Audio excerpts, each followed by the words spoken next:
Hello, my name is Jacob, and I'm a Norse Pagan. And today I wanted to start my Know Your Folk series. So I wanted to do this for quite some time, where I interview pagans and believers in the old ways from around the world. And today I thought of no better person to do this with than May Hella, one of my oldest friends in the pagan community. Say hello, May. Hello guys, thank you so much for having me, Jay. This is such an honor. Yeah, so part of my goal when creating this series is, for one, to make sure you know you're not alone. There's so many of us out there in all walks of life, in all corners of the world. So the more people that get on this channel, you're like, wow, like I can talk. I can actually speak to other people about my faith and my beliefs. So I hope you enjoy our conversation today. May is a wonderful human being. She runs an Instagram account. She runs a YouTube. You also have a Facebook as well. Just May Hella for everything, isn't it? Pretty much, yeah. Yeah. So, and I'll definitely make sure I plug her, in my Instagram as well. You should be able to find her. But definitely give her a follow. Her YouTube is wonderful. I looked up to her right away when I started my Instagram account, because I knew I wanted to take that next step into YouTube. And I knew that I was like, I need to find someone to give me some help, because I am so terrified. But, she was, been doing it for some time. And it's just she's been a wonderful resource. And definitely connect with her. And you will not be disappointed with the conversation. Let's go ahead and get started with my first episode of Know Your Folk. So May, can you give us a little background into yourself, kind of what you're doing, who you are? Just tell us about yourself. All right, so where to start? Describing yourself can be a bit of a complicated endeavor, especially when you're an introvert like me. Here's a little rundown of who May Ella is. So I'm a writer, and I write YA fantasy, and I'm currently working on a novel, and have been doing so for a couple of years now. And it's a novel that is strongly rooted in Norse mythology, but also Norse culture. The novel I'm working on is a cross between The Witcher and the series The Vikings, with a main female character that's a shield maiden that's somewhat like an X-Men that's poorly trained, if that makes any sense. Okay. Did I lose you yet? I'm in. Like, is Henry Cavill involved in this one too, or? Oh, I would love for him to be involved. I'll be on set every day. Okay, so enough ridiculousness. So I'm also a Norse pagan, and I have found my way into Norse paganism through my studies that were necessary in the process of writing my book. So at first it was more of a scholarly interest in Norse mythology and the Norse culture, because I needed to work on like a world building for my novel. And slowly the lines became pretty blurred, where I started taking in, if you'd like, the Norse pantheon, and my relationship with the Norse gods is more based on like an archetypal relationship, so I connect with them on a more, I guess, subconscious level or higher consciousness level, perhaps. And I became enthralled in the Norse culture, and it became me, or I became part of it. I'm not sure anymore, but this is who I am now.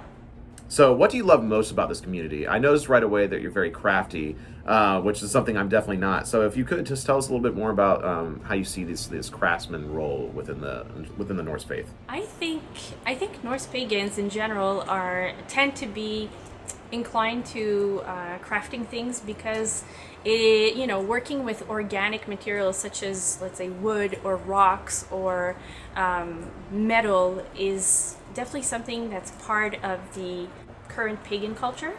And I think there's a good value to that. People do praise it. Most pagans will go ahead and, let's say, purchase a token representing their faith. So whether it be an amulet of Mjolnir or a little statuette of the goddess Freya, all these things are handcrafted. So not mass made, but made by individuals who take time and put a lot of love and labor into their craft. And I think that's something that's very important and beautiful too.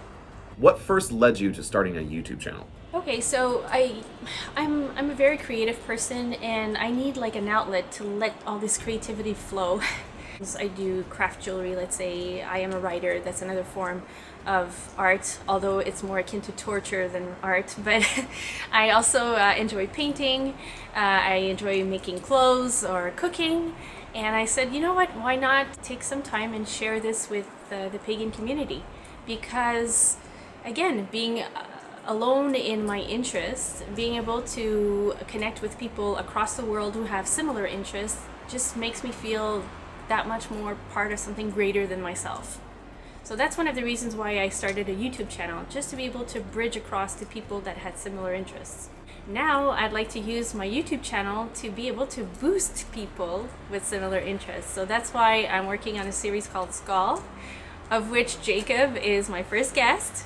And I really look forward to having many more people who have quite interesting things to say about either Norse paganism in its modern form, or again, people who are actively involved in reviving the old ways. And definitely, I think one of the more powerful things you're doing is writing that book.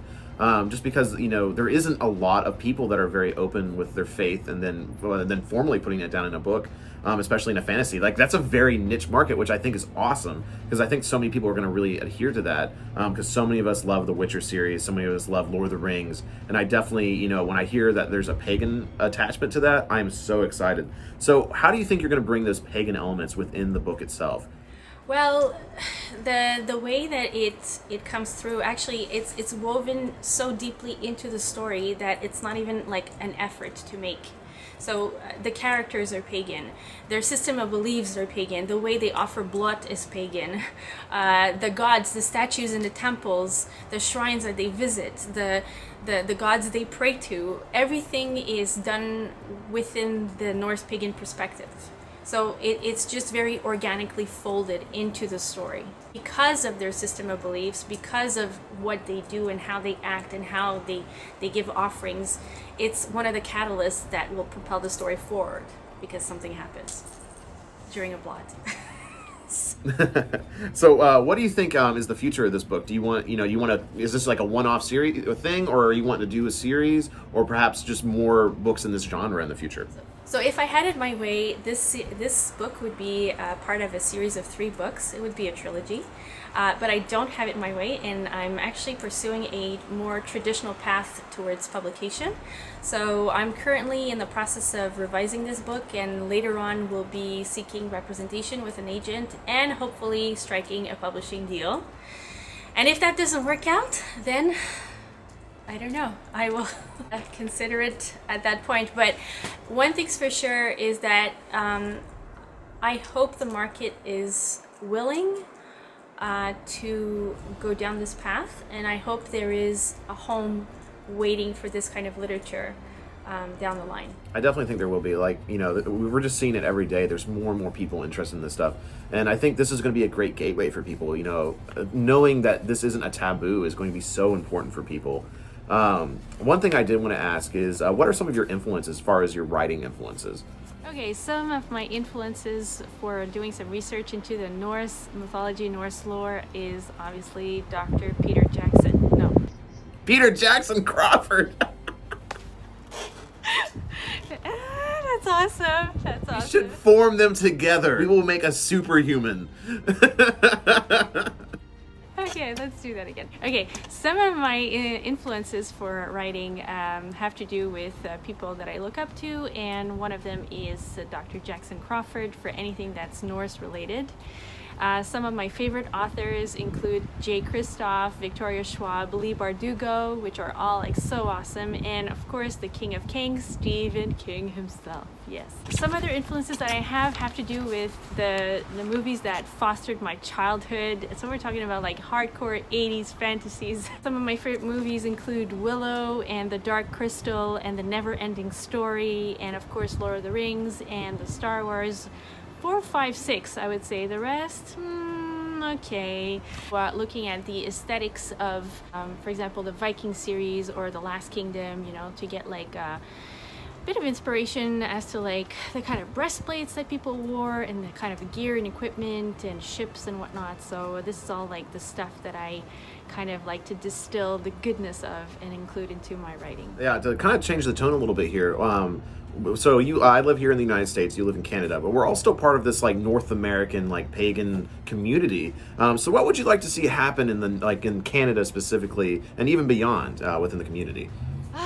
Get-togethers, a lot of get-togethers, a lot of people coming together to have fun, to connect, to enjoy life's pleasures, nature's pleasures.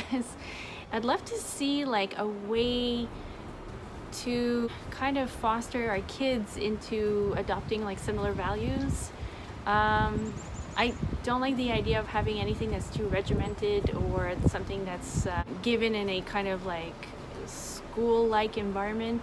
I don't believe in that really, but kind of like a place where children can basically learn to be in nature and to appreciate nature and worship nature in a very simple, hands-on kind of way. That's what I'd love to see. Well, really, I just have like one more question, and it's something I know you're very passionate about, which is why I wanted to ask it, because I think it's such a part of who you are and what you believe in.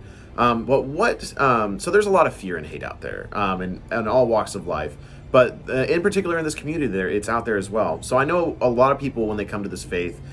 They see, the fact that these symbols have been used for hate in the past, and the northern culture is attributed to things such as racism or xenophobia. What do you have to say to people that are worried about these hateful things attached to our faith?